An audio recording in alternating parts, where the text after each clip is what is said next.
Hello YouTube, low vision game of the day for today. I wanted to show off Demeo, and I'm going to show the opening credits just so you can see how big the text is, what it looks like. So we're going to start from clicking on the game app itself.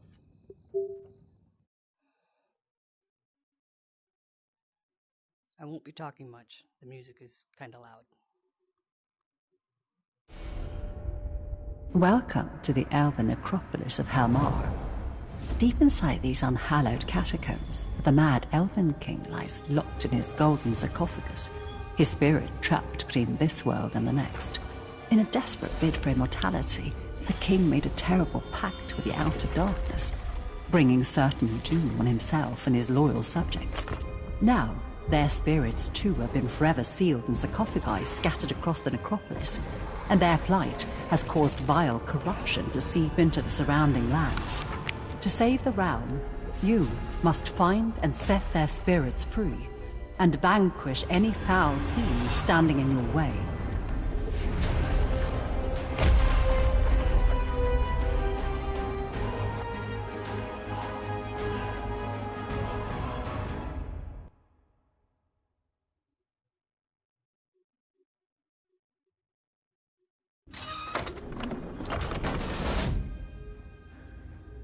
Here we go. This is the opening screen after the title, obviously. I've opened a few progression rewards. To get those, you have to win matches, which are in 3 stages. There's first floor, second floor, third floor. And I play single player, and I also sometimes play with a friend, and we do a doubles game. And now they have it where if you play with 2 people, you each can play with 2 of the heroes, which is awesome. I don't want to play this new game, but I kind of want to show you what it looks like when you continue a game. Here I've got my main character, which I've chosen as a guardian. It's always at the top. And then I picked to play with a warlock, a sorcerer, and a bard. And my checkpoints, and so those are your save points. Whenever you get to the screen where you can buy something from the store with your in-game currency that you earned through your floor level, then you can buy cards and that kind of thing to fill out your deck, which shows on your left hand. And it's nice and big. It's readable. The table can tilt, so like this tilted version here, your game table can be tilted, and it's actually, you can make it much wider, much bigger. The figures can be very, very tall, so you can easily access them. The squares that you can move to are contrasted very well against the board. It's just a lot of fun, and I recommend it if you like tabletop style adventure games. That'll do it for this video. Just wanted to give a shout out to Demeo with its updates concerning the 2-player changes. Don't know that there's any. Yeah, you can hide your surroundings here, but I don't know why you'd want to. There's also a new system, and maybe I'll show you that. Table can be tilted. Don't disable that because it certainly helps, especially if you're playing seated. Playing seated is actually quite comfortable, I find. That's your multiplayer aspect. I'm looking for how to get to.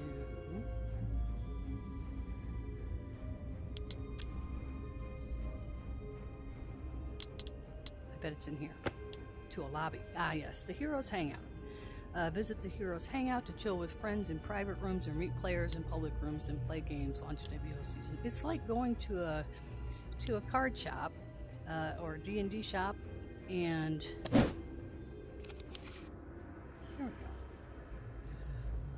I am not connected with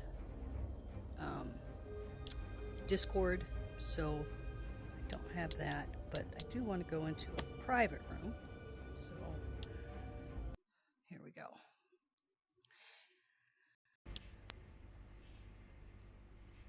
And this is the Heroes Hangout. You move here. You don't move in the game, to be clear. This is the only place where you really have to deal with moving. There's different things to interact with, which is just a nice touch from the devs. Little characters from the game. It looks like they have room to expand things and make it even bigger, which is nice. Over here there is an archery thing that, you know, if you're waiting for your friends to come play with you, you got something you can do in the meantime. I never noticed this buzzer before. Oh, I bet that's to reset the leaderboard. Okay, so we'll grab a bow here and go to the line. Turn here. There we go. Now, whoops, I picked it up with the wrong hand, didn't I? Yeah, there we go. I'm right-handed, so pull back. Oh, my double vision's kicking in. But I hit the board. That's one of my issues. If I try to see out of both eyes at once, I see double. Oh, that time I hit the score, so. And that's that. I don't know where that landed, but it'll come back. So there, 3 arrows, 12 score. Oh, they are. How funny. I guess you could play darts with it too. Let's see if that works. That's kind of funny. Let's go to this short line. Oh, no, that's too close. Go to the second line. All right, I amused myself. Okay, and over here, if you are on Discord, you can see the Discord information that's going on, which is actually really cool. I don't usually do Discord or things of that nature, but that's not to say I never will. Painting room. If you are into painting miniatures, this is really nifty. Let's have a seat here. Turning my body here to get to the chair. There we go. There I am. All right. So now the game thinks I'm seated. All right. Pick up our miniature here. Ooh, he's scary looking. Grab a paintbrush. Dip it in your...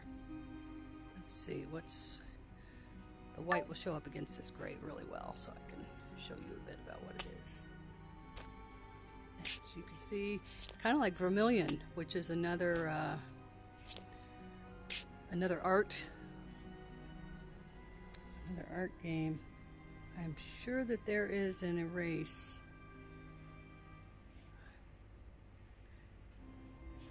Probably just contaminated somebody. Oh, no, that's a dip brush.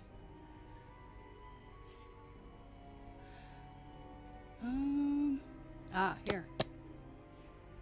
Oh, that got rid of the whole thing. That's alright. I can deal with that, getting rid of the whole thing. Do I change my paint color by dipping it in that? I don't know if this is yellow or white. Oh, I'm amazed at my own painting. My own lack of painting skills. Alright.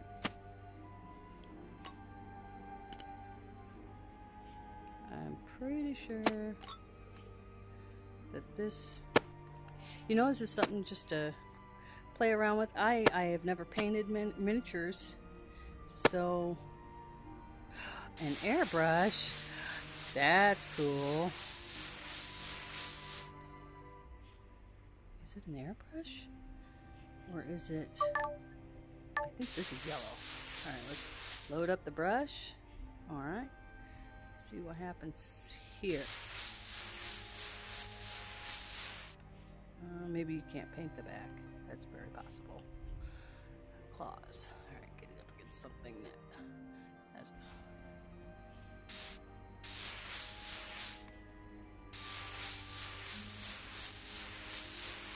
I'm really impressed with the airbrush. the detail that they have gone to make this stuff. That is, obviously I'm kind of crazy with it. I will require some practice. But I wonder if you get to keep your miniatures when you're done. Do they save? I don't know.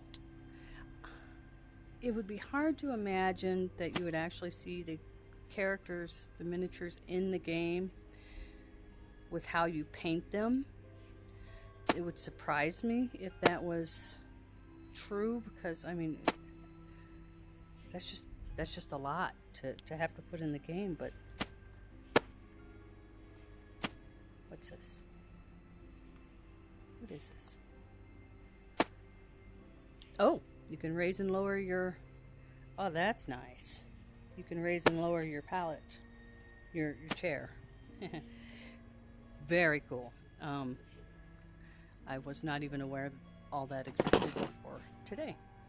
All right, so I stood up by using the locomotion thing, which is the thumbstick on the left. And there's something else in here. There is a radio, but I don't think it's anything super special. This is the current room code, 50008. Again, nice and easy to read. I just love how big things are in this game. All right, here's where you can change, if you do play multiplayer, what the other characters see you wearing, which I can't really see my face, but you can choose different t-shirts. I kind of like the hunter. You can choose different shirt colors. Thought? Oh yeah, that changed it. There we go. I think I'm going to keep with this dark shade, but not black. And there's some posters. They didn't have to go. That was a trigger to get out of this door, by the way, instead of locomotion. So it's not exactly consistent, but that's okay.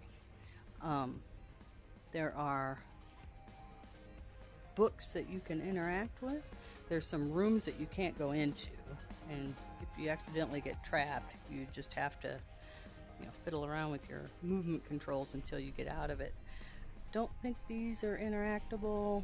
Oh, this one is. It's a bestiary, and you use your grip buttons on the side of your controller to go through. It tells you how to prioritize your baddies if you're surrounded.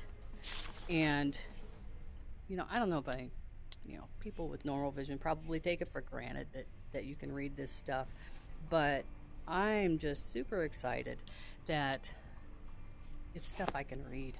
I just can't emphasize enough how good that is for people with low vision, and it's just amazing. Can't play with that, so you won't be having a tabletop game that's not part of the system here, but it'd be kind of neat if they did have a free-for-all where you bring your own story. Okay, let's see what book this is. Okay, these are about your heroes. So if you're wanting to choose what heroes to select to take into your adventure, you can read about their backstories.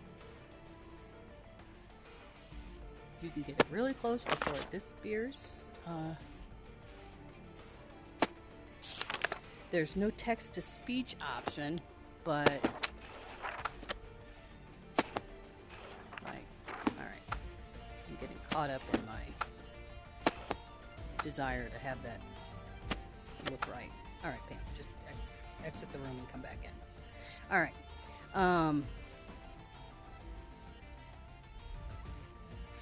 Turn. These dice are huge, but they're just props because this is what you see when you go into the game. But here you can see your characters with a little bit more definition if you like to. So here's the character that I like to play. One of them anyway. When I go on my solo adventures. I think that is the sorcerer. This is the guardian. This is the main character, the one that I usually lead out front. And here are all the adventures. So I recommend, I started with the Rat King, then the Black Sarcophagus, and I think I'm on the evil one now, and there's 2 more campaigns after that. And as far as I know, each one of these contains 3 chapters to make it through, and I believe they get harder as they go.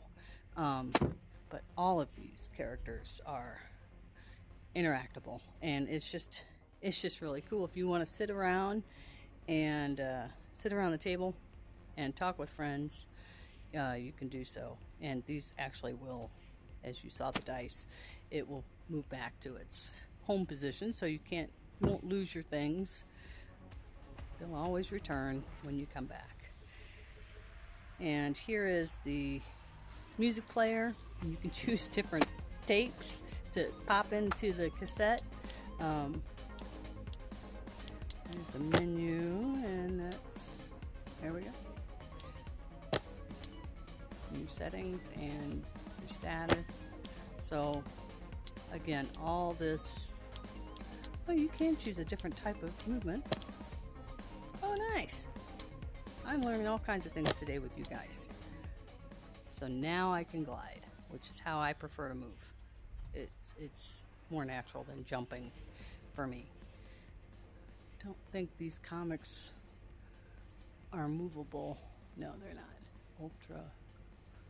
Yeah, and you can't turn it. But it's neat to just look and see what they've decided to honor. Oh, look at these monster boxes here. Long boxes. Too bad you can't just flip through them. Comics, something I can't really read anymore, but they sure are fun. And what demo tips, how to play the game. All right, this is a good read. Gives you tips and tricks on how to attack, and I probably need to sit at my table and give that a read, because I've just been winging it, and I'd probably be much better if I practiced. So if I were to pick up this book and I wanted to start a game, you see that's highlighted on the table. You put the book you want to play on the table. There you go. And as you can see, place your hand on the table to join. So if you had a friend in here, you would each place one of your hands on the palm print, and you would begin the process of starting a game.